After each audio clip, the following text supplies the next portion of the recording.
On vous remercie d'être venus aussi nombreux pour pouvoir avoir des explications concernant le front de mer. On va passer un PowerPoint, on vous expliquera ce qui se passe actuellement, peut-être des solutions, voir l'avenir. Les colistiers qui sont ici aussi vont se présenter. Moi je suis Marc Marty, je suis conseiller municipal d'opposition et sapeur-pompier professionnel à l'agglomération de Perpignan. Bonjour à tous, oui, moi je suis Marie-Françoise Sanchez. J'ai été candidate sur la liste conduite par Jean-François Pescador, Banous Avenir Citoyenne. Mais dans cette situation, la situation dans laquelle nous nous trouvons, nous ne sommes que 4 conseillers municipaux d'opposition, nous avons pensé qu'il serait préférable de faire un front commun, parce qu'on voit bien que chaque jour, chaque dossier qui est traité, qui est présenté par le maire, c'est chaque fois la même chose, une pseudo-concertation, et finalement, ma foi, la vie des habitants de Banous, il passe après. Donc ça nous semble bien plus important d'être ensemble que de ne pas être ensemble parce que simplement on n'était pas au départ ensemble. On verra bien dans l'avenir ce que l'avenir réservera, mais en tout cas, ça nous semble extrêmement important pour nous que tous ceux qui souhaitent que Banous redevienne un village populaire, authentique, accessible à tous, eh bien, puissent se rassembler et créer ensemble un autre projet. C'est le sens de notre réunion. Alors, moi je suis Emmanuel Fradet, donc je suis aussi élu au conseil municipal dans l'opposition sur la liste. J'ai eu la chance et l'honneur de conduire la liste Ensemble Autrement en binôme avec Marc, parce que nous on a 2 têtes, parce qu'on n'a pas les mêmes compétences. Effectivement, Marie-Françoise, on travaille, mais on ne fait pas que travailler ensemble sur ce dossier, parce qu'il y a plein de choses sur lesquelles on travaille ensemble. Alors, il faut déjà que j'excuse Myriam Nogues, qui est avec nous sur la liste Ensemble Autrement, mais elle a le Covid, donc si vous voulez, on lui a dit tu restes à la maison, ça va mieux. Voilà. Alors, je vous ai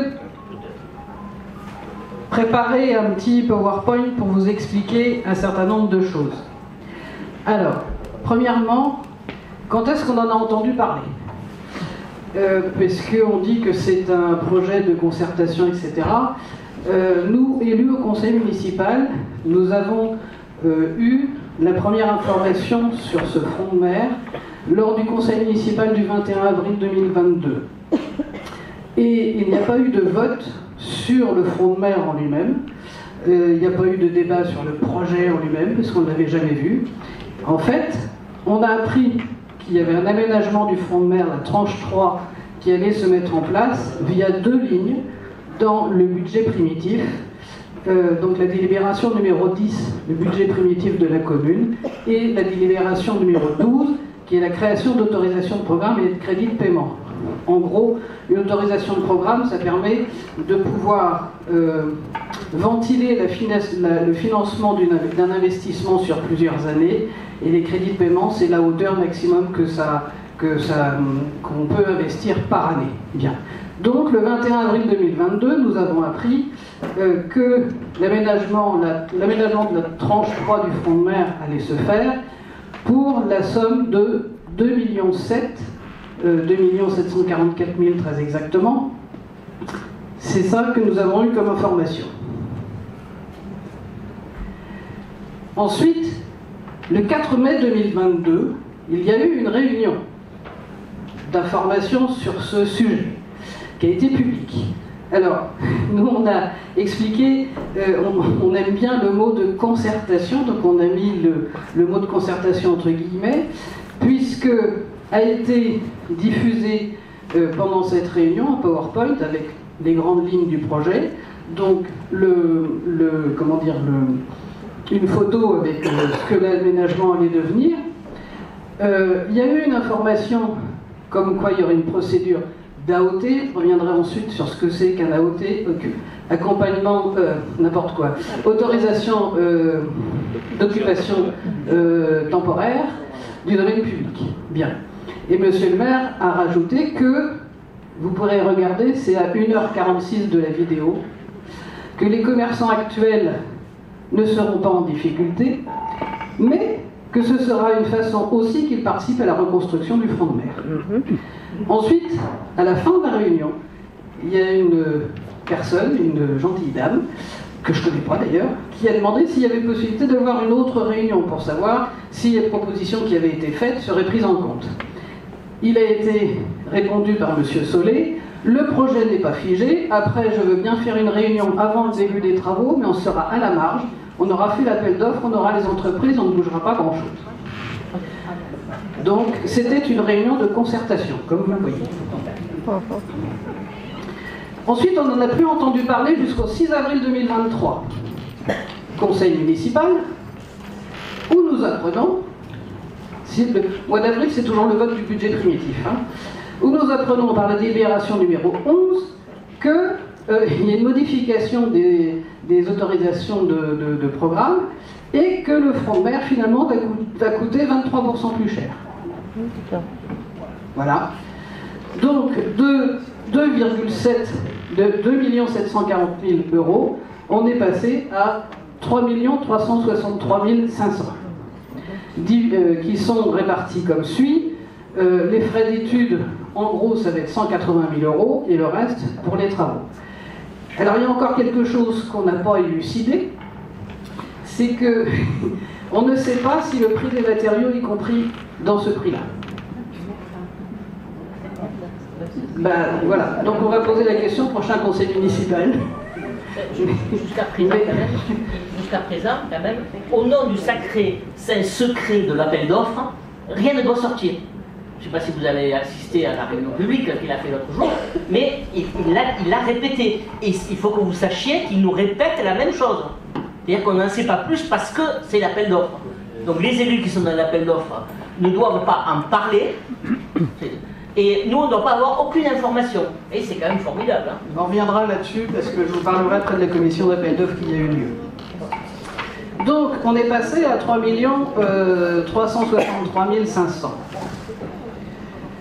Ensuite, il y a eu un grand moment. Donc, nous sommes le lendemain du conseil municipal. Ouais. Donc, au 7 avril 2023, il y a eu un conseil communautaire. Nous ne siégeons pas au conseil communautaire. On n'y a pas droit parce qu'on n'était pas assez représentatif de la ville de Bagnols. Bien. Mais par contre, on a accès aux procès-verbaux du conseil communautaire. Alors évidemment, on s'en sert. Et donc ce 7 avril 2023, youpi, nous avons eu le projet. Donc là, vous voyez, je vous ai mis la petite photo du 4 mai 2022 qui avait été projetée et la grande photo du 7 avril 2023, c'est ce qui avait été donné comme avant-projet au conseil communautaire. Ça se ressemble étrangement. Mais alors là, on ne comprend plus. Parce qu'on nous avait dit le 21 avril 2022 que c'était 2,7 millions, le 6 avril que c'est 3,3 millions, mais le 7 avril 2023 c'est 2,5 millions. Et on en est toujours là, c'est-à-dire qu'on ne sait toujours pas. Oui. Donc, est-ce que c'est 2,5 millions avec 100 prix des matériaux et que ça devient 3,3 millions parce qu'il y a le prix des matériaux? On ne sait pas. On ne sait pas. Ou alors, est-ce que c'est 3,3 millions où il faut rajouter le prix des matériaux? On ne sait pas. Et on ne peut pas répondre à cette question parce qu'on n'a pas l'information. Même si on est élu, on ne l'a pas. Dans cet avant-projet du conseil communautaire, page 13. Là, je passe la parole à Marc parce que ça l'a fait bondir. Dans la page 13, c'est-à-dire que ce document qui est le projet, qui sert, si vous voulez, qui sert le maire pour avoir des subventions. Ce genre c'est un papier qui est un papier de 32 pages, et ça sert. Ils transmettent ça en préfecture, à l'État, au département, à la région, au côté des communes, et il faut leur demander de subventions. Et cette page 13, on tombe là-dessus. Et qu'est-ce qu'on voit? On voit que monsieur le maire dit quand même aux grands élus, nous avons partagé ce projet avec les Bagnolenques et les Bagnolenques. Pour nous, ça paraît bizarre, parce que comment il a fait pour contacter les Bagnolenques et les Bagnolenques pour que nous, on ne le sache pas. Et en deux, il dit, j'ai fait ce projet avec les élus et les habitants de Bagnols-sur-Mer. Alors, je ne sais pas quels élus, et si vous aviez assisté à la réunion, pour ceux qui ont assisté le 14 novembre, je lui ai posé la question là-dessus. Je lui ai dit, mais monsieur Solé, vous nous avez mis complètement de côté, on n'est pas au courant. Il me dit, il fallait venir aux réunions publiques. Je suis désolé, je suis élu, quand on met plus de 3 millions d'euros sur la table à Bagnols-sur-Mer, on en parle au conseil municipal. Et on voit ce qu'on peut faire si on est pour et pas pour. Et là, il est monté en coléreux et il m'a dit, moi, je ne travaille qu'avec mon équipe. C'est tout ce que je voulais en dire.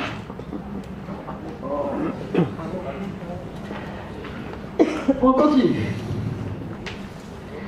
Du coup, comme nous avions eu accès au procès verbal du conseil communautaire, lors du conseil municipal du 9 juin 2023, dans les questions diverses, j'ai remis le couvert. Et je lui ai dit qu'on était très content d'avoir vu le projet, que c'était dommage qu'on ne l'ait pas vu avant. J'avoue que j'ai été très méchante parce que je l'ai traité de menteur quand il disait qu'il avait fait ce projet en concertation avec les élus et les habitants. Voilà. Donc ça, vous avez ici le compte-rendu du conseil municipal du 9 juin. Et dans ce compte-rendu, il est indiqué que l'opération est publique, avait bénéficié d'une large communication. Et le projet fait l'objet de concertation avec les commerçants, virgule, notamment. Alors, s'il y a eu commerçants avec les commerçants, etc., nous, on n'est pas au courant. Parce qu'on n'était pas invités aux réunions. Donc, on ne peut pas vous dire s'il y a eu réellement concertation et ce qui s'est dit pendant ces concertations. 9 octobre 2023, c'est la commission d'appel d'offres pour les travaux du front de mer. Il y avait 15 lots. Les terrassements, la plomberie, le machin, le truc, etc. Il y en a seulement 7 qui ont été attribués, puisque les autres sont trop chers. Ce qui veut dire que notre augmentation de 23%, eh ben, on va réaugmenter aussi, parce que les entreprises vont peut-être baisser un peu leur prix par rapport à ce qu'elles ont proposé. Et c'est franchement pas sûr qu'elles le baissent au niveau que la municipalité le souhaite. Donc il y a une nécessité de négociation avec les entreprises pour revoir les prix à la baisse. 14 novembre. Je ne sais pas si vous êtes sur les réseaux sociaux, mais ça a commencé un peu à chauffer, puisqu'il y a eu passage de la maquette de l'avant-projet qui avait été donné à la communauté des communes. Et puis, il y a une jeune femme qui s'est posé la question du jardin d'enfants. Et donc, elle a commencé à faire une pétition, ça a eu un peu de succès, pas mal d'ailleurs. Et donc, sans doute que ceci a déclenché le fait de faire une réunion publique le 14 novembre. Il nous a remontré le même schéma qu'il y avait le 4 mai et le 7 avril. Il a informé sur le fait qu'il y aurait une procédure d'AOT, ok ? Et le cabinet d'études qui était en charge de faire les AOT a indiqué qu'il y aurait le prix plancher sur lequel le candidat pourra renchérir, un prix plancher où il considère que les prix sont plutôt bas. C'est le cabinet d'études qui le dit. Et on n'a pas donné de conditions financières parce qu'il fallait les garder pour des raisons d'impartialité. Donc là, nous sommes le 14 novembre. Donc il faut savoir que pendant tout ce temps, tous les professionnels qui sont concernés ne savaient pas trop à quelle sauce ils allaient être mangés. Le 16 novembre, il y a la procédure de lancement de l'AOT. Alors on va faire un peu de droit, je suis désolé. Il faut savoir ce que c'est qu'une autorisation d'occupation temporaire. Ça a été créé par une loi en 2017. Et donc c'est l'article L2122-1 du Code de la propriété de personnes publiques qui dit « Nul ne peut, sans disposer d'un titre lit habilitant, occuper une dépendance du domaine public d'une personne publique mentionnée à l'article L1, donc l'État ou les collectivités territoriales, ou l'utiliser des limites dépassant le droit d'usage qui appartient à tous. » Donc, nul ne peut être sur le domaine public, occuper le domaine public sans titre. Bon. Donc on part de là.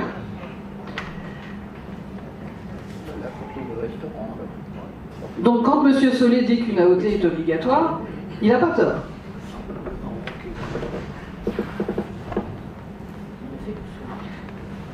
Qu'est-ce qu'il y avait dans les procédures d'AOT? Alors, nous avons 11 cellules à pourvoir qui vont concerner 2 marchands de vin, c'était là où il y avait Vialmanière et l'Étoile. 2 petites restaurations, c'est La Ganotte et You-You. 3 plongées, 3 cellules plongées. Donc, Rederis, Aquablue et je sais plus, le troisième. C'est ça. Une cellule pour le kayak, une cellule pour la location de bateaux, une cellule pour la vente de produits liés à l'activité nautique et à castillage, et une cellule pour la location de véhicules nautiques à moteur. Alors, dans cette procédure d'AOT, vous avez la grosse description, hein, donc la surface qui est en jeu, les surfaces annexes qui peuvent être associées, une terrasse, un accès à la mer, etc. La date envisagée de mise à disposition des locaux, la durée maximale, l'eau et l'électricité sont toujours en sus, la redevance fixe annuelle, donc le fameux prix plancher, la redevance variable annuelle et la garantie financière qui est demandée. Alors je vais prendre un exemple. J'ai fait exprès de ne pas prendre dans la restauration. Parce qu'on est tous très attachés à la restauration et que ça, on en parle beaucoup, donc j'ai pris un autre exemple. Et cet autre exemple, c'est celui de la plongée. Pourquoi j'ai pris la plongée?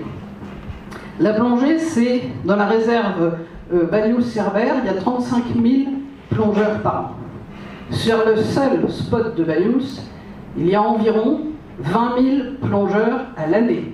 Donc c'est 20 000 personnes qui viennent faire de la plongée, qui restent à Banyuls, qui consomment à Banyuls, enfin bon, voilà. Donc c'est une activité très importante pour la ville de Banyuls. Et ce sont des plongeurs qui aussi vont à la Ganotte et chez You-You, parce que, bon voilà, l'un va avec l'autre. Alors qu'est-ce qu'on demande dans la l'AOT de la plongée? Il y a 3 cellules, donc 3 locaux. Donc j'en ai pris un au hasard, 90 mètres carrés.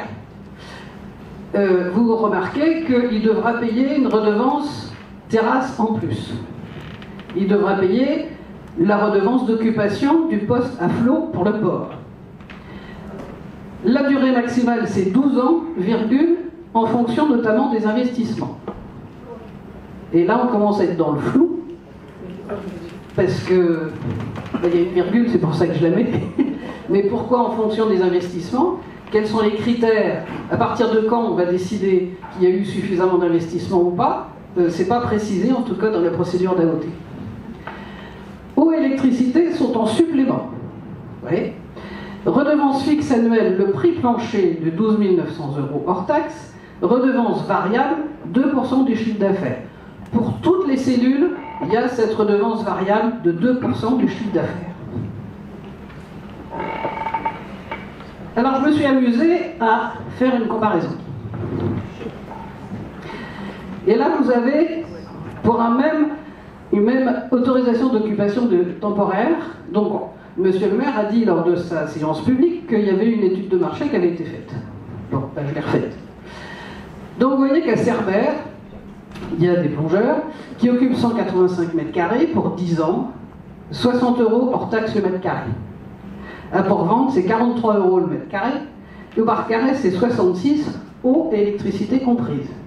À Banyuls, le prix plancher, c'est entre 116 et 143 €. Et il faut rajouter à ça l'eau et l'électricité. On continue. La terrasse est comprise partout. À Banyuls, il faudra la payer en plus. La place au port, on est d'accord, c'est en supplément partout. Et la part variable, ça c'est très intéressant à regarder. Parce qu'à Cerbère et au Bar-Carré, il n'y a pas de part variable. À Port-Vente, c'est 0,25%, mais du résultat net. Alors qu'ici, c'est 2% du chiffre d'affaires. C'est quoi la différence? La différence, c'est qu'une entreprise, elle a un chiffre d'affaires, et puis elle paye ses charges, etc., etc., et puis elle investit. Alors, pour un club de plongée, on peut imaginer dans des combinaisons, dans des bouteilles, etc. Bon. Ces frais sont déduits de son chiffre d'affaires. Et donc on arrive ensuite à un résultat net. Donc en gros, le résultat net, c'est ce que le gérant perçoit comme rémunération, à la louche. Hein. Bon. Et bien là, on fait 2% du chiffre d'affaires. C'est-à-dire que quand la personne qui s'occupe des plongeurs va acheter des bouteilles, eh ben, il devra payer 2% du prix des bouteilles qu'il a achetées à la mairie. Vous voyez ce que je veux dire? Donc ça n'a rien à voir avec le résultat net. Et ça, c'est hyper important parce que pour tenir une entreprise, si vous vous fixez uniquement sur le chiffre d'affaires, vous êtes mort. Ça veut dire que vous ne faites plus d'investissement. Vous ne pouvez plus. Donc on a quelques questions où on n'aura pas forcément de réponse. D'abord, qu'est-ce qui se passe pour les 8 lots restants de l'appel d'offres du 3e tranche du front de mer? Eh bien, on ne sait pas. On ne sait pas s'il y a eu des négociations, on ne sait pas si les négociations ont abouti, on ne sait pas au final combien ça va coûter, parce que voilà. Donc là, on ne peut pas vous répondre à cette question, parce qu'on ne sait pas. Le manège. Le manège, il est indiqué dans l'avant-projet qui a été présenté à la communauté des communes, et ça a été redit lors de la réunion publique du 14 novembre, que le manège serait conservé. Mais lui, il n'a pas d'AOT. Alors que dans la loi de 2017, les forains sont aussi concernés. Alors pourquoi n'a-t-il pas d'AOT? Est-ce qu'il y a déjà quelque chose de conclu? Ou est-ce qu'en fait on va le virer? On ne sait pas. Franchement, on n'en sait rien. Prochaine question. Alors là, c'est une publication qui est issue du Facebook de la page Facebook de la mairie. Je vais vous mettre sur une autre diapo et je passe la parole à Marc. Pour vous dire tout un mot, au fil du temps, les locaux destinés à de la vente à emporter se sont transformés en restauration. Le micro. Ah oui, oui, oui. Non, là. Vous m'entendez mieux? Ah oui. J'ai un peu la voix prise, excusez-moi. Alors au fil du temps, les locaux destinés à de la vente à emporter se sont transformés en restauration avec place assise. Fait de compte, par le temps, ces commerçants ont évolué, ont demandé aux mairies successives de pouvoir avoir des places assises en extérieur, et bon, ils se sont du snack, ils sont passés en restauration. Il faut savoir que quand on marque ça, il faut savoir que sur le front de mer de Banyuls, quand il y a eu une nouvelle terrasse qui s'est créée, il y avait une cave à vin. De la cave à vin, ça fait du snack, et du snack, ça fait du restaurant. Alors faites ce que je dis, mais pas ce que je fais. Ces locaux ne respectent plus les normes d'hygiène et de sécurité en vigueur. C'est intéressant ça. Les locaux ne respectent plus les normes d'hygiène et de sécurité en vigueur. Alors, pourquoi monsieur le maire les loue? Comment on peut louer des bâtiments qui ne respectent plus l'hygiène et la sécurité? Quand on prend le code de la collectivité territoriale, quand on va à l'article 22.12.1, les prérogatives de monsieur le maire et de tout maire en France, c'est ce qu'on appelle la SST.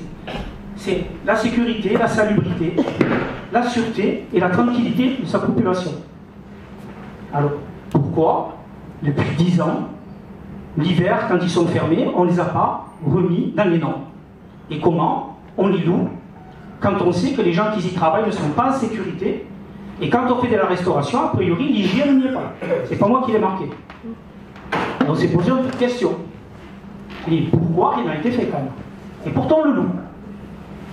Et après on est venu à une conclusion. C'est-à-dire que de raser ces locaux, c'est une idée que le groupe de monsieur le maire, ça fait longtemps qu'ils l'ont en tête. C'est pour ça qu'ils n'ont pas voulu investir et de les mettre dans les normes, parce que ça coûte très cher, il fallait les élargir. C'est-à-dire que cette idée, ça fait un moment qu'elle trotte. On peut comprendre l'émotion des personnes qui se sont investies pour faire vivre cet espace durant des années et qui bénéficient d'un loyer faible. Oui, effectivement, je me suis entretenu avec eux. Ils ont un loyer faible, c'est vrai. Mais ils sont prêts, ils auraient été prêts si régulièrement, les mairies l'avaient régulièrement, progressivement augmenté, on va dire à des tarifs corrects, ils auraient suivi. Mais par contre, ils ont fait un deal qui est intéressant.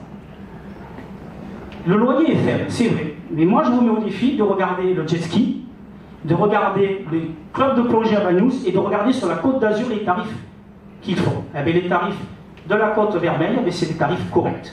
Et quand on va dans les restaurations de la Ganotte et de chez You, ils ont su jouer le jeu. Ils ont eu des petits loyers, mais ils nous font des prix qui sont incomparables. Parce que quand on mange pour 6-8 euros de nos jours, c'est déjà pas mal. Et je pense qu'ils ont fait des efforts. C'est pour ça que les loyers étaient faibles et ils ont joué le jeu. Le résultat de la mise en concurrence délivrera des loyers qui correspondront au prix du marché en vigueur. Alors, comme vous le savez, on est au courant de rien. On n'a pas travaillé avec la société qui crée les appels d'offres. C'est top secret. On n'est pas dedans. Logiquement, il aurait fallu un élu de l'opposition. Et monsieur le maire nous dit, c'est pas moi qui ai fixé les tarifs. Bon, il faut savoir qu'une société, quand vous la payez, elle propose et vous disposez quand même. Il faut savoir qui commande. Quand on vous dit qu'on commence à 35 000 euros, peut-être que... Voilà, et tout ça, ça nous pose interrogation. Où c'est qu'ils se sont délivrés ces prix-là? Est-ce qu'ils l'ont pris dans le département des PO? Ou est-ce qu'ils l'ont pris parce qu'ils ont marqué à un moment donné la zone? Les zones, en France, il y a 7 zones. La zone 7, c'est la zone qui part de Cerbère à Monaco. Alors, est-ce qu'ils ont fait leur calcul par rapport à ça? Voilà. Parce que c'est quand même des loyers très, très élevés. Et je comprends qu'ils ne peuvent pas le reprendre parce qu'on a discuté avec eux et franchement, on est vraiment très, très haut pour Bagnols-sur-Mer. Voilà.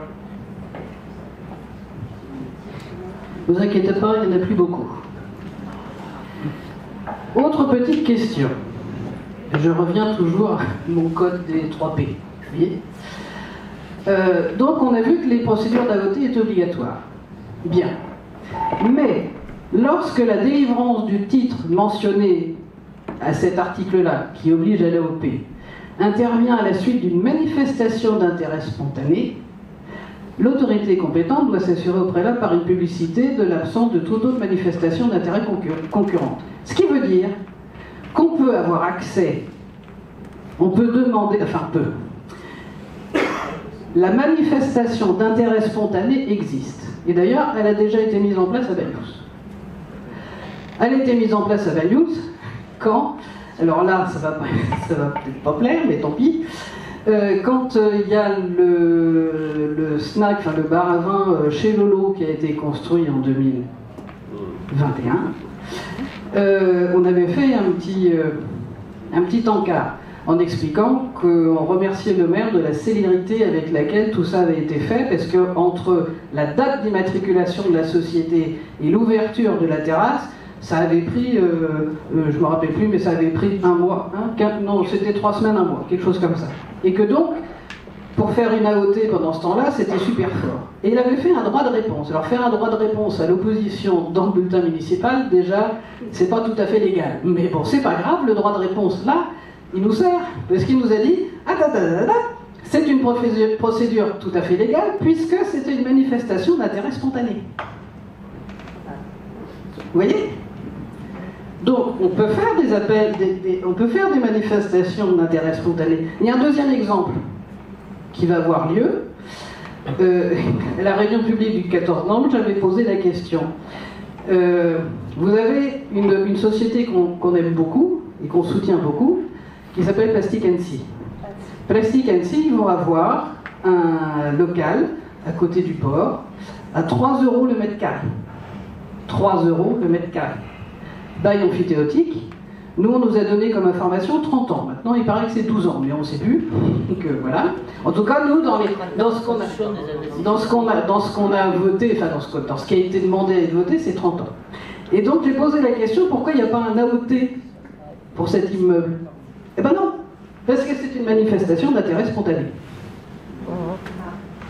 Où s'arrête la manifestation? Vous voyez ce que je veux dire? Donc même s'il y a manifestation d'intérêt spontané, c'est une possibilité qui existe.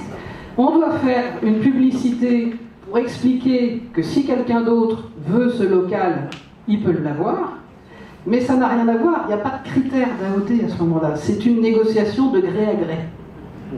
Donc ça n'a rien à voir. Je reprends toujours mon petit bâton de pèlerin. Puisqu'aujourd'hui est arrivé quelque chose d'important. Vous avez ici la capture d'écran des marchés publics de la page de Bagnols. Et nous avons appris ce matin, puisque ça a été, c'est écrit en jaune après, que la date limite de dépôt des offres, ce n'était plus au 18 décembre, mais ça a été repoussé au 29 décembre. Donc ça date de ce matin. Donc, comme dit madame, il n'y a peut-être pas grand monde. Et même s'il y a du monde, Il y a quand même quelque chose à faire. Merci beaucoup déjà à tout le monde d'être là. Je pensais qu'il y aurait plus de monde, mais bon, c'est déjà pas mal. Je vais parler en tant que Banyulank, en tant que commerçante, en tant que plongeur professionnel. Donc tout ça fait que je suis totalement concernée par tout ce qui va se passer sur le front de mer. Et voilà, ce que je souhaiterais, je pense qu'il y a des actions à faire encore actuellement, vu les problèmes qui se posent, que tu as très bien mis en avant.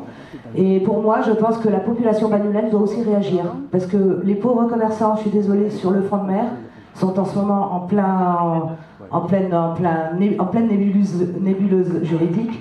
Vous êtes là pour les aider et c'est très bien, mais je pense que la population peut aider.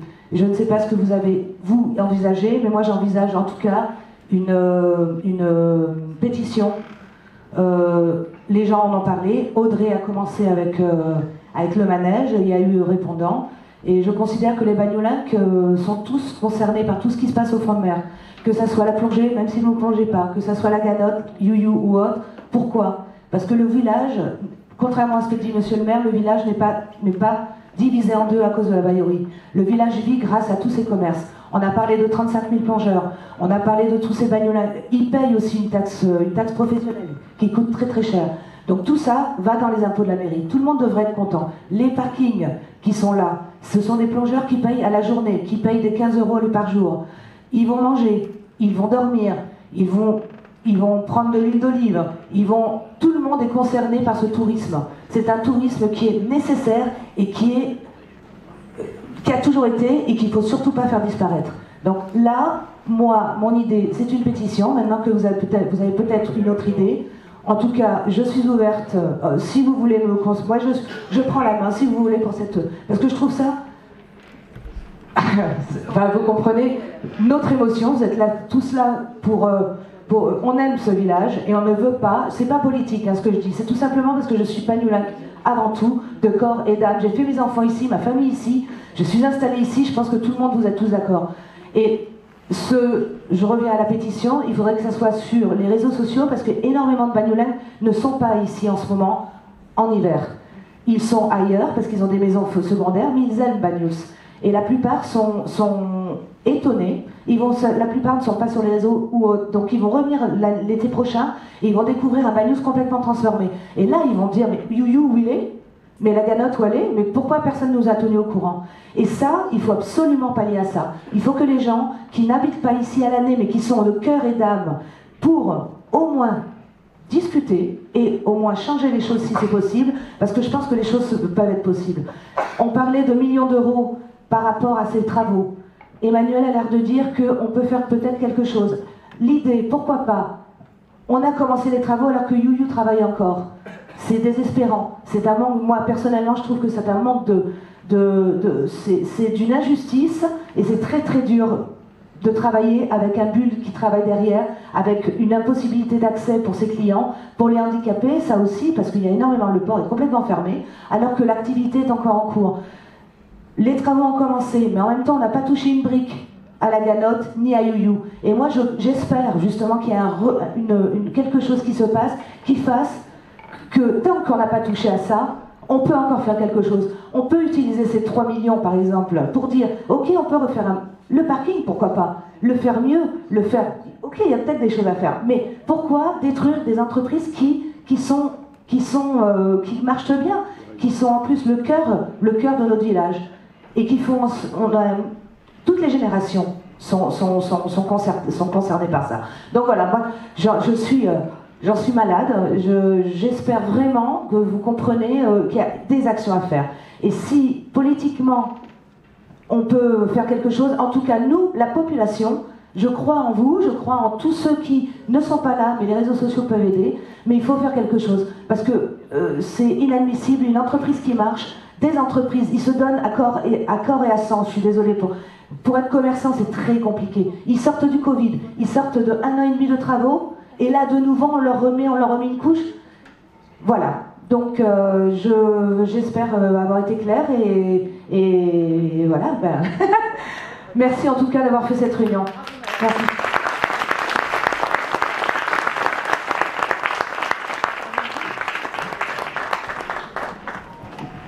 bonsoir tout le monde. Je suis d'origine bagnoulenque, bien que je réside pas tout le temps. Et il faut que je parle plus fort. Donc voilà, moi ce qui me gêne beaucoup dans cette affaire, bon, je suis d'accord avec ce qui a été dit jusqu'à présent, c'est le fait qu'on dise que Bagnous ne sera plus un village social, hein, ce ne sera plus un village populaire, ce sera un village réservé aux riches, en gros. Hein, je schématise volontairement, mais c'est ce qui va se passer.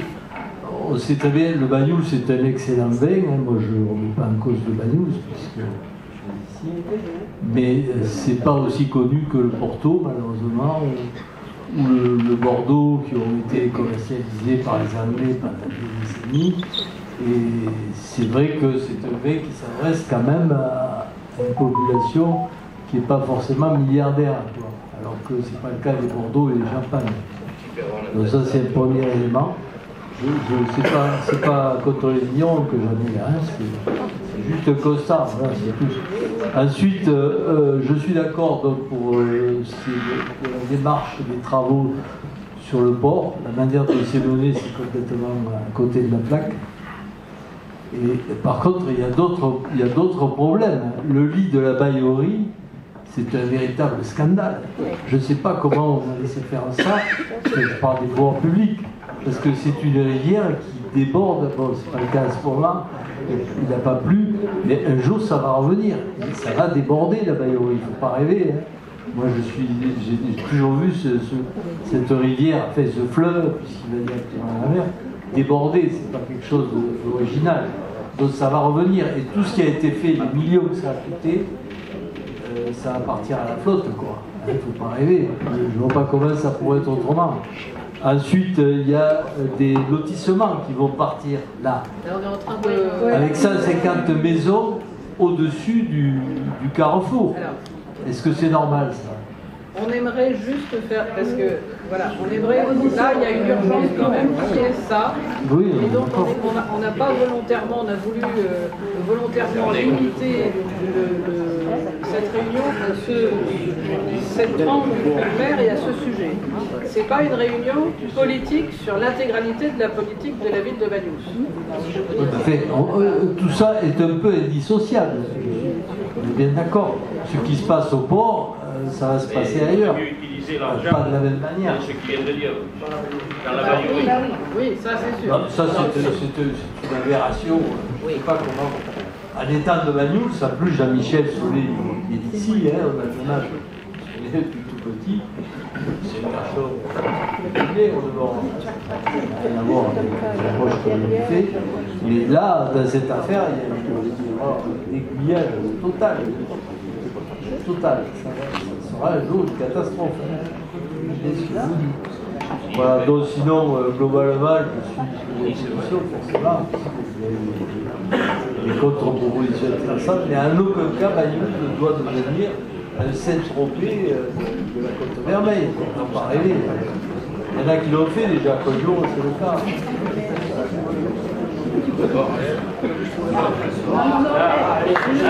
Juste 30 secondes pour enchérir sur ce qu'a dit Emmanuel. Tu as raison, on a un problème dans l'ensemble des dossiers, c'est ce que je disais au départ, c'est la manière dont l'ensemble des dossiers sont traités. Je fais des beaux projets pour vous, vous ne pouvez pas en vouloir, c'est pas possible. C'est ça le fond des choses. Et la participation des habitants à l'élaboration d'un projet de vie commun, il s'en fout. Il s'en fout. Voilà. Donc on aura l'occasion d'en rediscuter. On a pris celui-là parce que c'est vraiment... Mais tu as raison, c'est exactement la même chose sur les lotissements. Où on aura l'occasion de revenir parce qu'on était parti pour faire habiter des jeunes de Bagnous et vu le renchérissement des choses, ce sera des gens qui viendront d'ailleurs et qui seront riches. Je veux dire que si on avait une concertation, s'ils discutaient avec nous avant, s'ils nous mettaient dans les projets, on ne serait pas là aujourd'hui. Voilà, tout simplement. On s'assoit sur une table, on leur a donné notre point de vue, on leur a dit, écoutez, il y a des problématiques, il y a des emplois à sauver, il y a des commerces à sauver, comment on peut leur proposer quelque chose? C'est un statu quo, on va dire, c'est une dictature, c'est comme si, c'est comme ça, vous aimez ou vous aimez pas. Et c'est très compliqué pour nous.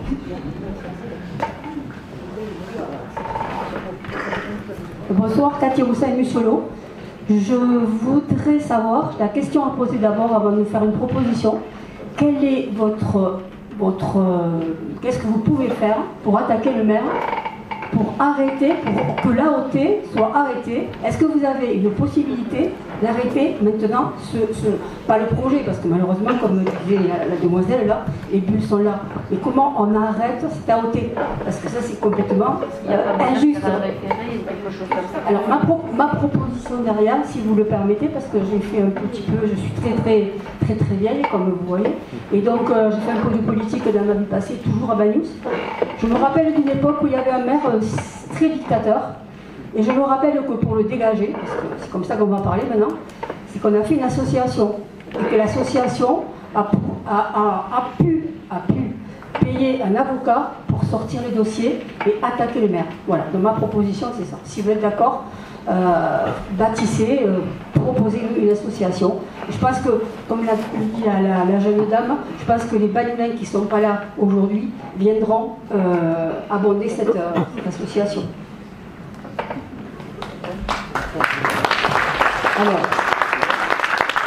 Alors qu'est-ce qu'on peut faire?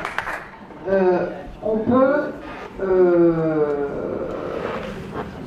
nous, on avait pensé à faire une pétition pour demander au maire, selon l'article L machin que je vous ai sorti, que les AOT soient transformés en appel de manifestation d'intérêt, puisque de toute manière, la première date de dépôt a été déjà dépassée. Bon. Ensuite, sur le projet du front de mer en lui-même, nous on a voté contre depuis le départ, ça c'est sûr.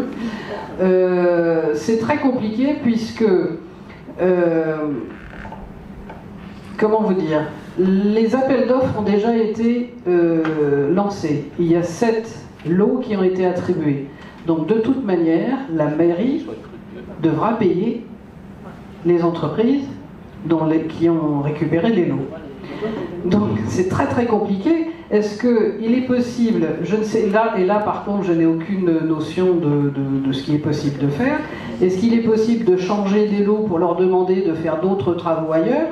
Parce que c'est vrai que l'arrière-pays aurait quand même des trucs à faire. C'est vrai que la sauvegarde de Bagnous par rapport aux inondations faisables, impossible, ça serait une bonne idée aussi. Mais je ne crois pas qu'on puisse changer, la matière des lots. Peut-être que ça se fait après en négociation, j'en sais rien, mais je sais pas. Mais je crois que sur le front de mer, de toute manière, il n'y a malheureusement pas grand-chose à faire, à moins de payer à perte. Mais bon, voilà. Pour la première tranche du front de mer, je vous rappelle que ceux qui étaient déjà conseillers municipaux d'opposition, dont Marc, Myriam et moi-même, on avait lancé une pétition pour demander un référendum. Et le maire nous avait rétorqué « je ne suis pas pour les projets qui sont faits en cogestion ». Et il avait refusé. Donc si vous voulez vous en donner, voilà. Donc la pétition, pour transformer cette AOT en AMI, enfin au moins demander au maire de faire une AMI et puis une AOT, je pense que ça pourrait être intéressant à faire, mais il faut qu'elle soit massivement signée. Après nous, on peut continuer au niveau des médias, etc., à entretenir ça.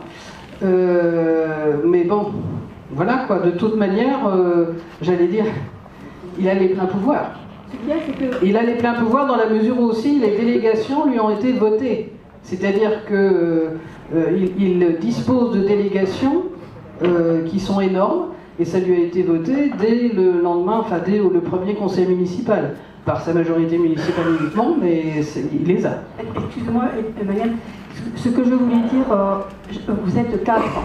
Vous êtes 4, on comprend bien que dans un conseil municipal, quand on est 4 contre 23, c'est pas possible d'avoir droit à la parole. Ce que je voulais vous dire, c'est que vous ayez un soutien de la population. Si vous avez derrière vous des gens avec des noms et avec 5 euros, 10 euros qui ont payé, avec un avocat qui va dire monsieur le maire, là on peut faire un AOT, une AMI, je sais plus ce que vous voulez, ça on ne peut pas le faire, vous n'avez pas le droit de le faire. Je pense que là, tu as vu, avec un reportage sur France 3, avec l'Indépendant, j'allais reculer. Donc si on est nombreux, l'union fait la force, quoi. À un moment donné, on ne va pas se laisser faire. Nous, c'est notre trip. Enfin, moi, en tout cas, c'est ma trip. Je ne vais pas les laisser pourrir comme ça. Voilà. Alors, moi, j'aimerais bien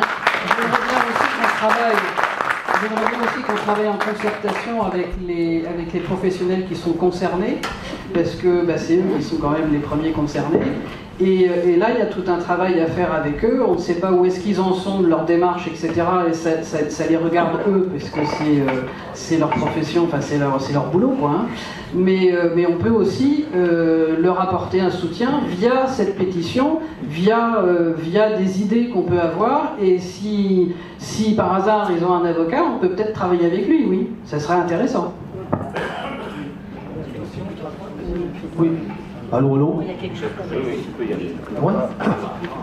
Ouais. Non, moi, le mien il marche, Attends, c'était juste pour continuer, juste une précision. C'est-à-dire qu'aujourd'hui, le maire il fait comme si les commerçants étaient occupants sans titre.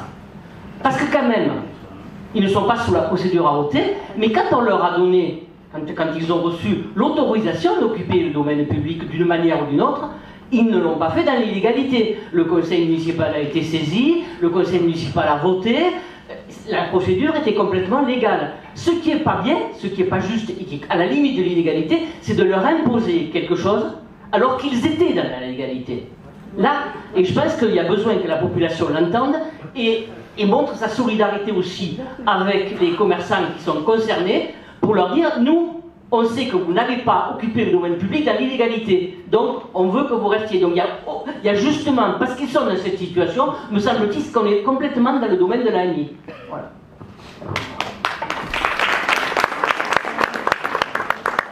Alors, je vais distribuer un carton jaune ce soir, parce que cette réunion, on aurait dû la voir au mois d'avril ou au mois de mai.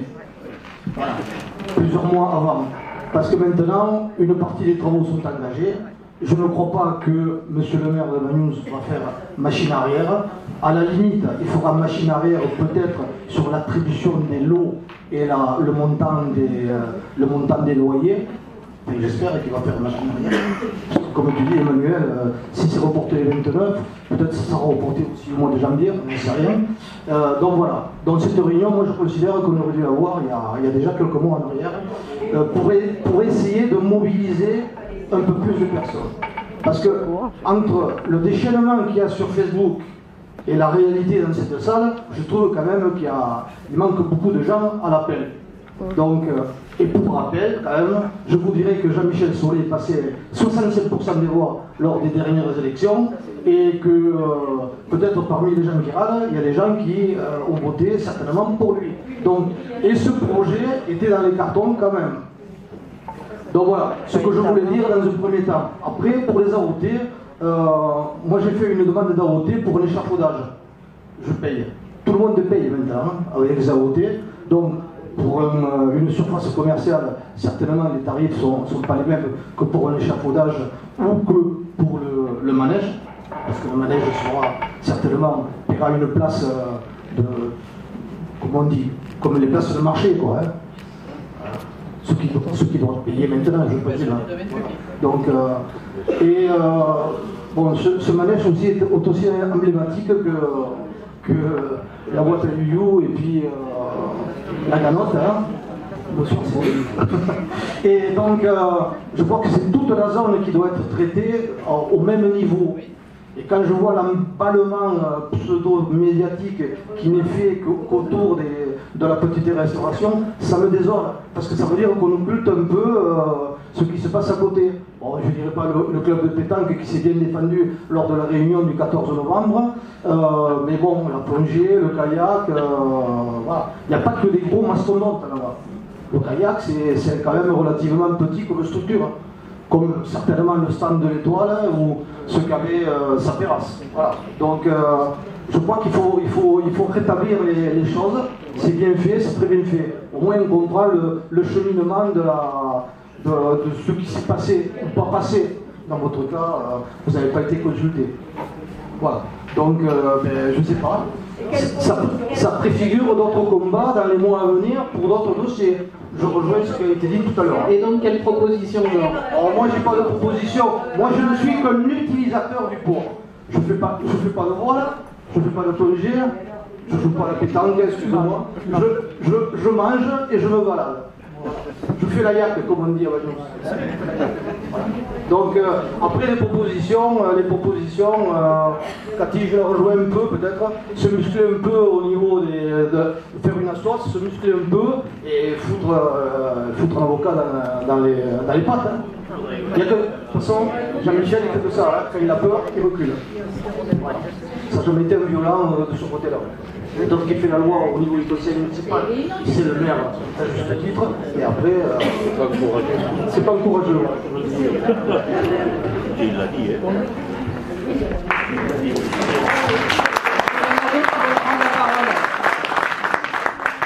Alors, déjà, je réponds juste à Georges, hein, pour faire la réunion en avril-mai, on n'avait pas assez de billes. T'as vu ce qu'on savait? Donc c'est un peu compliqué. Malheureusement. Mais bon. Oui, bonsoir. Moi, j'ai entendu dire, voilà, que le financement pour ces travaux-là, la mairie ne les avait pas intégralement. Et je voulais savoir comment le maire envisageait, soi-disant, de ne pas augmenter nos impôts et de trouver l'argent nécessaire pour les travaux à faire.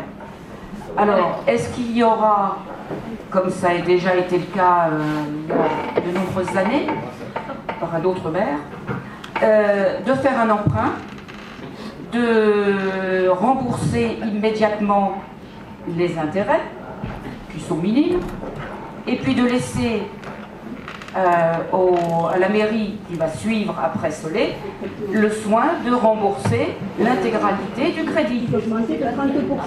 Et donc, on se retrouvera dans quelques années avec un maire, bon, quel qu'il soit, mais qui aura une charge financière à répartir avec tous les concitoyens de Banyuls, et là, on lui tapera sur le dos en disant « mais vous êtes un mauvais maire ». Et ça sera la faute de Solé. Voilà. Donc, je voulais quand même que tout le monde le sache.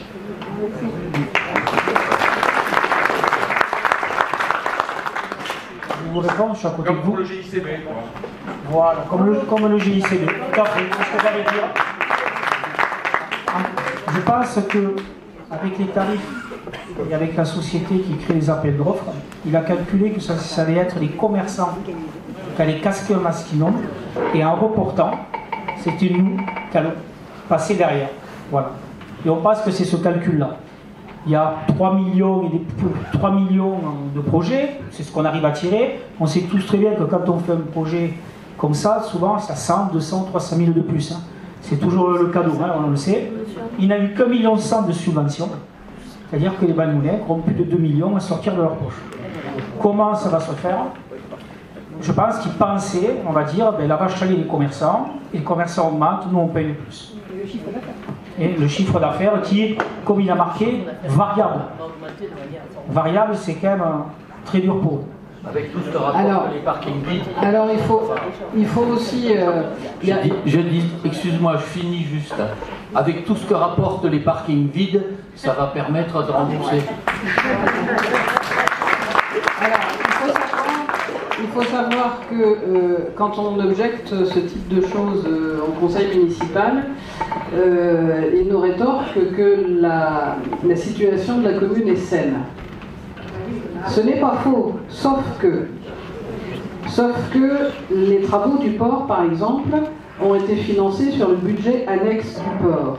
Sauf que le port n'est pas une structure juridique autonome. Ce qui veut dire que s'il y a une merdouille au niveau du port, ça retombe sur la commune. Pour le camping, c'est exactement la même chose. Il y a un budget annexe du camping. Donc, c'est pareil, il fait des investissements, etc. Il y a des emprunts au camping. Et il nous dit, la situation est saine de la commune. Oui, mais s'il y a une merdouille au niveau du camping, ça retombera sur la commune. Donc à un moment donné, on risque effectivement, je ne l'espère pas, hein, parce que franchement, ça serait la catastrophe, d'avoir un empilement comme ça d'emprunts et il n'y a jamais de vision globale de l'ensemble de ce que la commune pourrait avoir à rembourser. On parle toujours en budget séparé. Et ça, ce n'est pas juste parce que potentiellement, peut y avoir un gros problème. Voilà. Autre chose qui va permettre peut-être de financer, parce que ça a été voté au conseil municipal, sans nous, c'est l'augmentation de la taxe d'habitation pour les résidences secondaires. Elle va presque doubler. Alors, quand on parle de résidence secondaire, attention, hein, parce que y en a plein qui disent oula, ouais, mais c'est des richoux et machin, etc. Pas vraiment, parce que tous ceux qui sont issus d'une famille Bagnoulin, qui ont gardé leur maison et qui viennent l'été, le printemps, les vacances avec les enfants, etc., et ben ils vont avoir une jolie surprise au niveau de leur taxe d'habitation. Oui, c'est bon. Oui, alors moi je partage un petit peu le point de vue de Georges Roch tout à l'heure. À votre égard, il est vrai que vous n'avez pas participé à l'élaboration du projet, mais il aurait peut-être fallu en son temps avertir la population et la réunir pour expliquer ce qui se passait.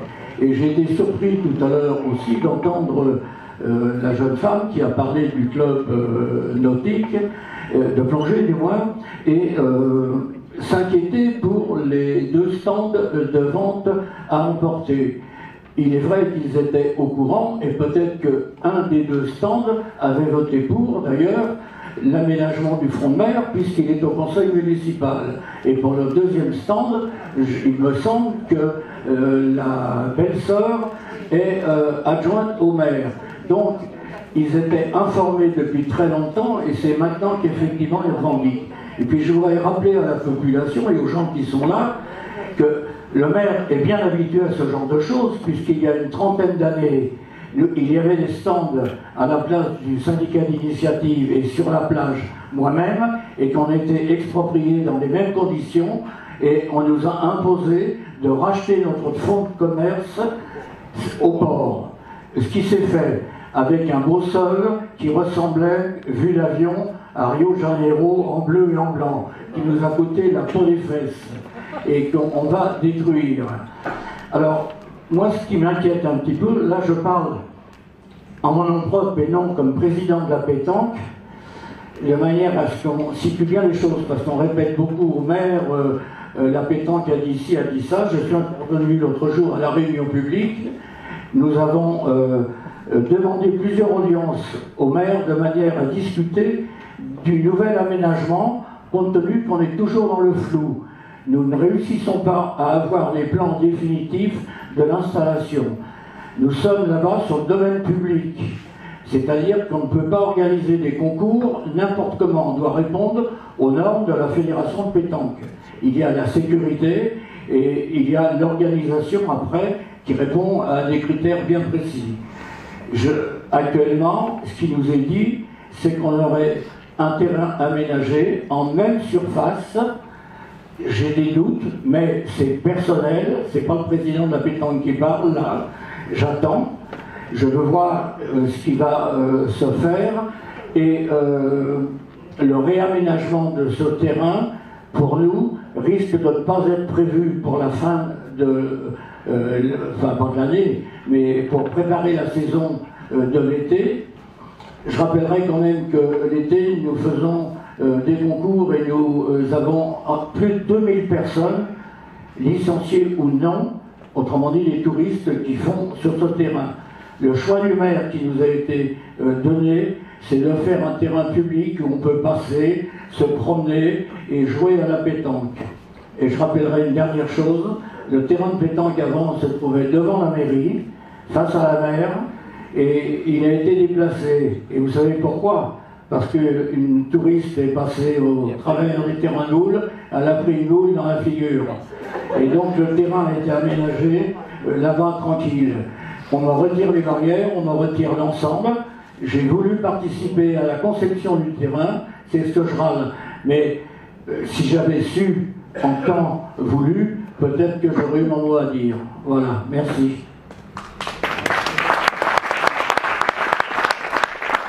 Jean-Claude, je vais te répondre parce que tu as eu le même problème. Parce que les plans qu'on nous a montrés la première fois, on ne pouvait pas agir. Il a dit c'est une esquisse et vous verrez. Sauf qu'à la base, on n'était pas au courant de ces plans-là. La deuxième fois, on a eu la chance par la communauté des communes de tomber sur le dossier. Voilà. Un miracle, on tombe sur le dossier, on voit les surfaces, je t'appelle, on en parle vivement, je dis attention, ce qu'il fait, c'est constant entre le terrain de pétanque, le terrain d'enfant qui diminue, et il veut bouger les commerces. Mais à aucun moment, on a pu savoir ce qu'il comptait faire avec le cabinet. On ne savait pas. Alors sans avoir les billes pour attaquer, c'est vrai qu'on aurait eu les billes avant, comme toi, on aurait attaqué. On n'avait pas les billes. Les billes nous sont arrivées par du propre hasard. Et là, quand on a tourné, qu'on a vu ce qu'il proposait financièrement, qu'il était prêt à tout rayer, à tout changer, l'histoire, changer Banyuls, changer, on va dire, comment expliquer ça, cet espace Méditerranée, il nous appartient, il est à nous, on a tous des moments là-bas sympathiques, on ne regarde pas le niveau des vues des gens, tout le monde se croise, tout le monde se fait plaisir. Et là, on vous rase tout ce qui vous appartient. Et là, c'est vrai que c'est ça qui a fait monter en bombe. On a oublié une chose. Quand on s'est battu, la famille était Smarty. Comment le mini-golf il a été dégagé? Personne n'a bougé. On a été combien à bouger?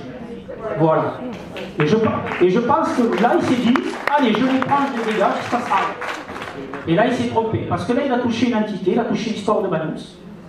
Et là, les gens se disent, alors, qu'est-ce qu'il va nous faire? Et là, il y a eu la crainte. Mais je le dis, je le répète, on aurait eu les billes avant, au mois de mars on serait parti. On ne peut pas attaquer sans billes.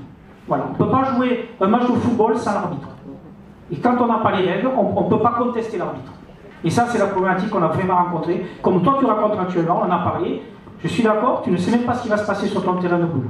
On te parle d'un terrain, d'une deuxième surface qui ne correspond pas du tout. On te dit, tu as 1230 mètres carrés pour jouer à la pétanque, mais encore, il en manque 500. Le terrain, il fait exactement 1670 mètres carrés.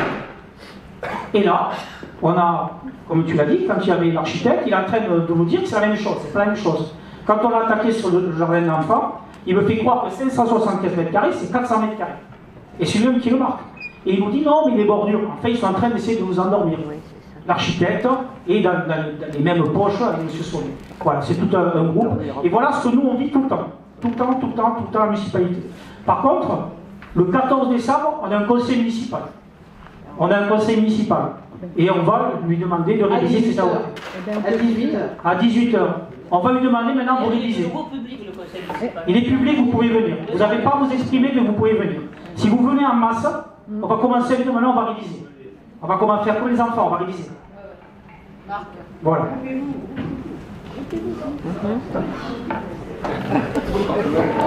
Je meuble le fait que Marc monte les escaliers.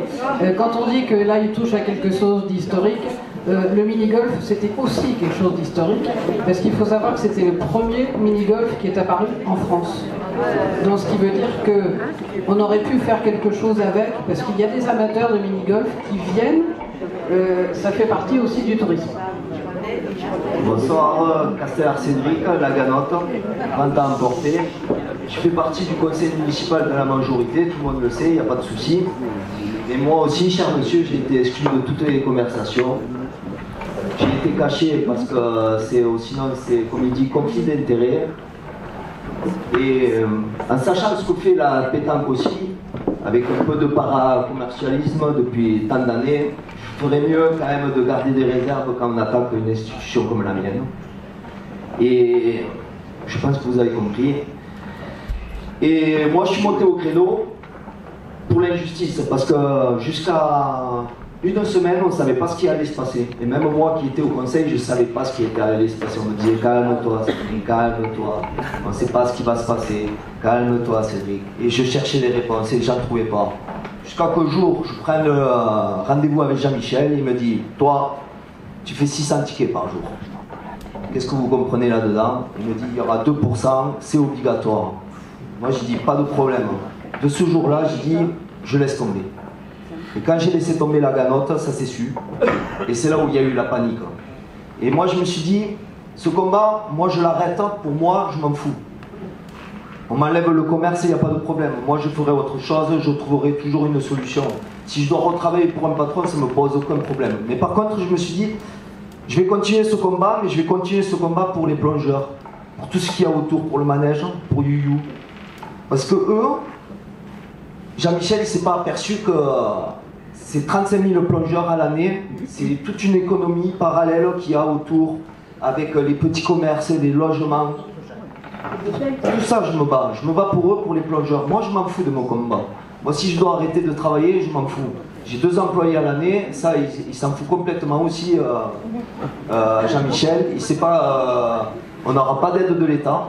Le droit de travail m'a dit que je n'aurai pas d'aide de l'État. Et si je fais une cessation de l'activité, eh ben, je ne vous dis pas combien je dois payer. Et c'est mon problème. Mais par contre, moi, je vais continuer ce combat pour les plongeurs. Parce que moi, je voulais que la vérité soit... qu'on connaisse tous la vérité de comment il a fait ça, le côté humain qui a été déplorable. Et moi, je vais quitter la majorité de la municipalité et je voterai qu'à mon nom. Je resterai au conseil municipal, et c'est la prochaine annonce que je vais faire.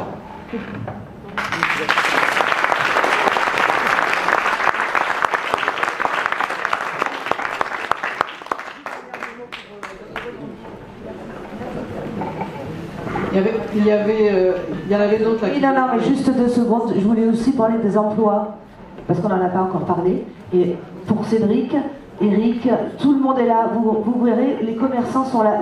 Les kayaks n'a pas vu. Il est resté à Prades parce qu'il y a une grève de SNCF. Sinon, vous voyez que tout le monde s'est mis ensemble. Tous les commerçants du port, ils sont tous unis. Je parle leur nom. Et c'est une manne par rapport à l'emploi l'été qui est extraordinaire. Et ça aussi, il faut le rappeler. Il y a une dernière intervention, puis après on vous fera une proposition.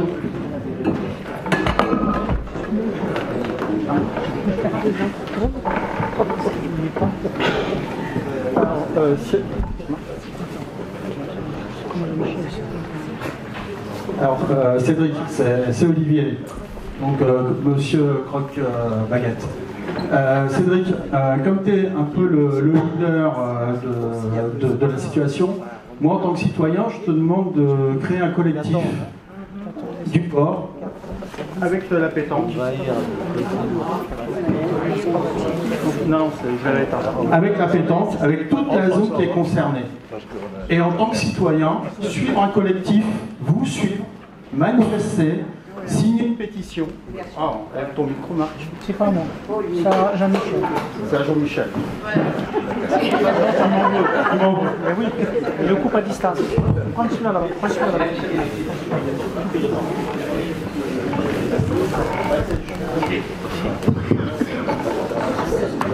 Donc Cédric mène ce combat, n'abonne pas, d'accord, met en place un collectif et les citoyens vont vous suivre et on va vous suivre. Alors vous allez continuer de façon juridique, etc., avec avocat, etc. Et nous, en tant que citoyens, pétition, manifestation, marche blanche ou marche tout court, demandez aux commerçants, à vos collègues commerçants de vous soutenir, quitte à fermer les magasins pendant 1 heure, 2 heures, une journée. Pourquoi pas faire une manifestation le 14 décembre devant la mairie, en demandant à l'opposition une lettre citoyenne, point par point, comment on serait financé, etc., et qu'on ait ces réponses. D'accord ? Il faut qu'on soit à plusieurs niveaux, c'est-à-dire que le citoyen ne peut pas tout faire, on a des possibilités, et vous continuez à vous battre pour votre zone. Voilà, moi c'est ce que je propose, c'est que ça va réunir un peu tout le monde, mais il faut qu'il y ait tout le monde. La pétanque, on se fiche de ce qui s'est passé il y a 10 ans, il y a 15 ans, il y a 30 ans. Les histoires de famille, on les connaît tous, ou de rancune, on s'en fout là, il y a urgence.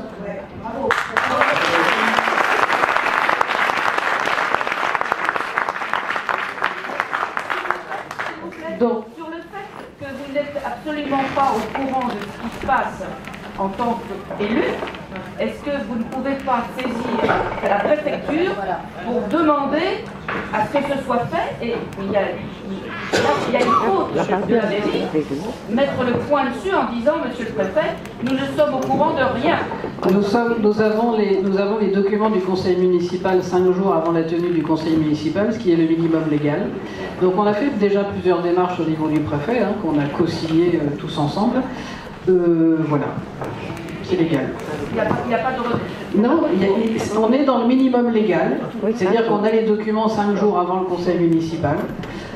Donc c'est à nous de nous organiser pour se débrouiller. Voilà. Oui, mais tous les chiffres que vous n'avez pas, on ne vous communique pas.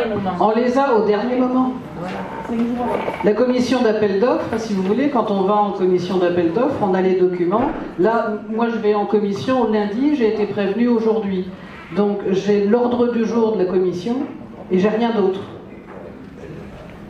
Et j'aurai le reste des documents en projection à la mairie. Donc ce qui veut dire que j'ai même pas de documents papier. Et ça c'est légal? Oui. Oui, c'est d'autant plus légal que c'est le système électoral français. C'est-à-dire que la liste qui est arrivée en tête, elle a la grande majorité, même si ça ne représente pas en proportion, on n'est pas du tout dans la proportion. Et pour que ça marche, pour que donc ils considèrent qu'il y ait une majorité, qu'il n'y ait pas de fluctuations, etc., les délais de transmission sont très courts et les possibilités de recours sont extrêmement faibles. Donc ce qu'on reçoit aujourd'hui, ce n'est pas qu'à Vanouz, c'est dans toutes les communes de France. Si le maire ne veut pas aller au-delà, s'il ne veut pas qu'il y ait une véritable démocratie participative, qu'il y ait un véritable travail de concertation avec l'opposition, il ne le fait pas. Il ne le fait pas. Vous savez, moi, la première, quand j'ai remplacé Jean-François, la première chose que j'ai... On a écrit chaque mois, vous voyez, chaque 2 mois, dans le journal, un petit mot. Et moi, j'avais formulé le vœu d'entendre la voix de mes collègues de l'opposition. Parce que c'est essentiellement le maire qui parle, le DGS, et de temps en temps, quelqu'un sur un sujet très pointu. Mais les autres conseillers municipaux d'opposition ou certains autres élus, ils viennent de le dire. Hein, de la majorité, ils viennent de le dire, Cédric. Son accès au dossier, c'est des techniciens autour du maire, des conseillers, des bureaux d'études qui travaillent.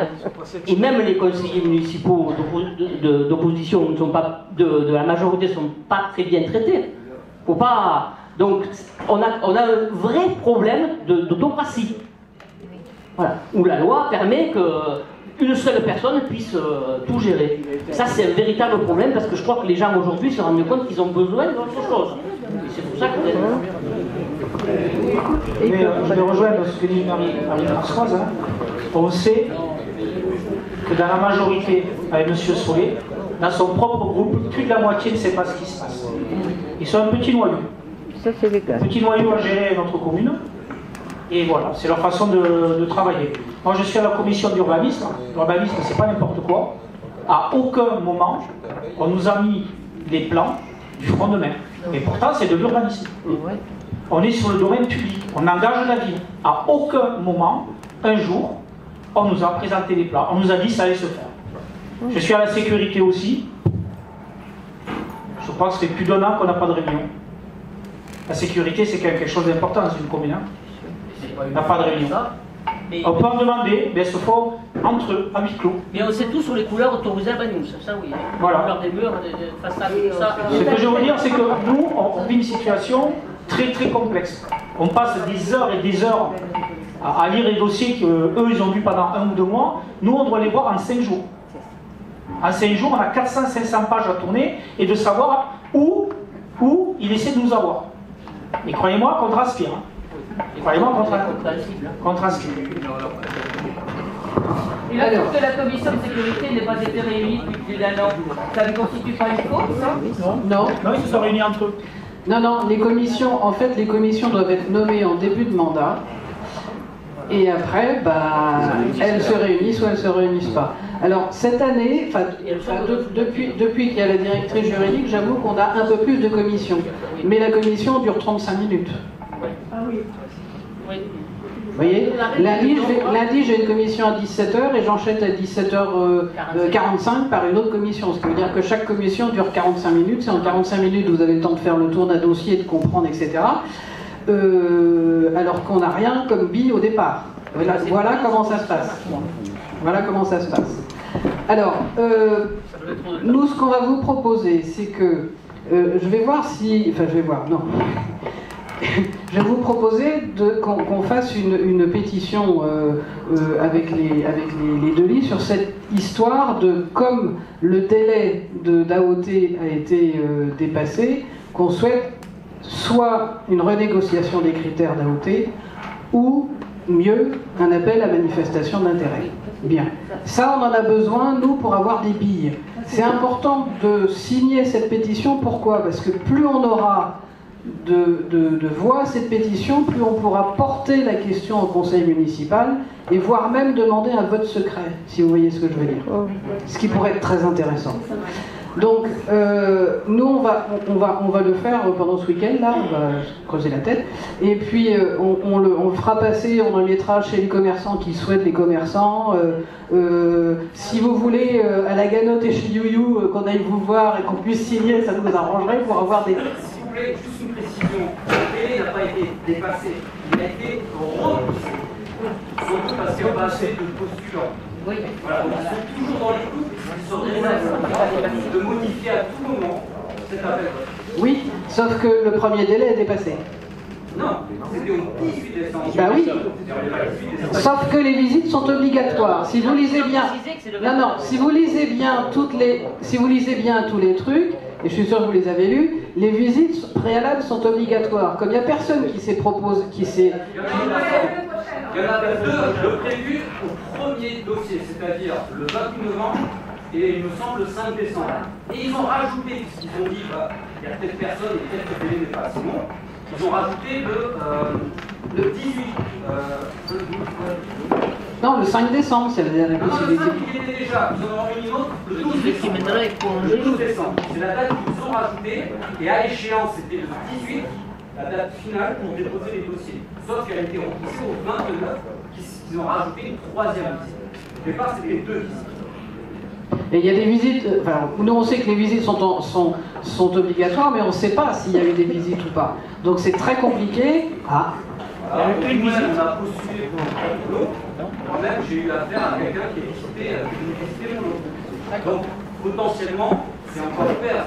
Comme ça a été dit, il se laisse la possibilité de revenir sur les expéditions s'il n'y a pas de postulant. Et vu qu'il a repoussé la date jusqu'au 29, potentiellement, il se laisse une marge pour avoir un peu plus de postulants. Donc, tant qu'il y a une possibilité d'avoir des postulants face à nous, finalement, on n'est pas vraiment en position de force pour négocier quoi que ce soit. Et comme vous l'avez si bien dit, rien ne les empêche, puisqu'ils ont tous les droits de modifier l'appel d'offres jusqu'à échéance de la date, comme le repousser en janvier, etc. Non. Non, dans un appel d'offres, vous ne pouvez pas reculer indéfiniment. Le 29 me semble-t-il, parce que j'étais acheteuse de ma... Ils l'ont fait une première fois. Voilà, mais donc on peut pas le reculer indéfiniment. Vous pouvez le faire jusqu'à 3 fois. Alors là, ce sera la dernière fois qu'il peut être modifié. Après, c'est fini. Après, on déclare l'appel d'offres infructueux, parce qu'il n'y a personne, et donc à ce moment-là, vous êtes obligé de toute manière de passer par une procédure. Vous ne pouvez pas rester comme ça, là, ça n'existe pas. Et c'est la procédure d'AMI qui s'impose, elle va s'imposer de toute manière. Mais il faudrait mieux fait de nous dire d'ailleurs à la réunion publique, ben voilà, on n'a pas assez de monde. Il y a cette possibilité pour que les gens puissent en discuter. Non, on s'acharne sur un appel d'offres. Moi, je me pose des tas de questions, comme je me suis posé l'autre jour quand j'ai entendu le maire parler du club de plongée, vraiment en reprochant violemment à son responsable de ne pas avoir participé le jour dit au ramassage des déchets sur la plage. Et le pauvre garçon lui a répondu, mais nous travaillions ce jour-là, nous étions pleins, nous ne pouvions pas participer, mais nous l'avons fait après. Il a quand même recommencé. Je trouve ça, régler des questions, je ne sais pas ce qui se passe derrière, mais je pense qu'il y a des choses que nous ne connaissons pas forcément, que certains connaissent sûrement, mais que nous ne connaissons pas forcément, qui président à des choix faits par le maire. Et ça me paraît, c'est pas juste, c'est pas bien. On ne gère pas l'intérêt public avec des intérêts particuliers. Ça, c'est pas possible. Et là, l'intérêt public, il irait à ce qu'on gère par AMI, parce qu'il y a quand même l'intérêt. Il y a des commerçants qui, depuis des années, ont fait des investissements, qui, depuis des années, parce qu'ils avaient un loyer bas, elle a eu raison de le répéter, Emmanuel, ont fait des prix plus que corrects. Et donc on permet à toute une série de gens de manger à des prix corrects. Demain, ça veut dire que toute une série de touristes qui venaient ne pourront plus venir, parce que si on double le prix de tout, au bout d'un moment, les gens, ils ne viendront pas, je ne suis pas sûr qu'ils seront remplacés par qui que ce soit. Bien sûr que c'est ce qu'il veut, et bien sûr on le lui dit. On ne peut pas faire le tourisme social. Mais bien sûr, mais le Banous familial, il n'en veut plus. Et quand il construit avec des prix qui deviennent prohibitifs, ben, on voit bien que c'est plus du tout la cible. Il donne une cible, il la donne la cible. Il nous dit, mais si c'est pour les familles, les enfants, oui, c'est pour les enfants des familles Bagnolet, oui, mais non. Et d'ailleurs, au début, il ne voulait pas entendre parler d'une coopérative, il disait que c'était pas possible de faire une coopérative de logement. Et bien, au dernier conseil municipal, c'est devenu possible pour une partie, parce qu'il est allé trop loin. Et donc, en étant allé trop loin, là, maintenant, il faut qu'il fasse marche arrière. Donc, on est dans une situation impossible. Tous vous remercier d'être présents, ça nous fait chaud au cœur, ça nous motive, parce qu'on est vraiment à 4, croyez-moi que c'est hyper complexe. Et je vous dis merci d'être venus et de nous soutenir. On Allez.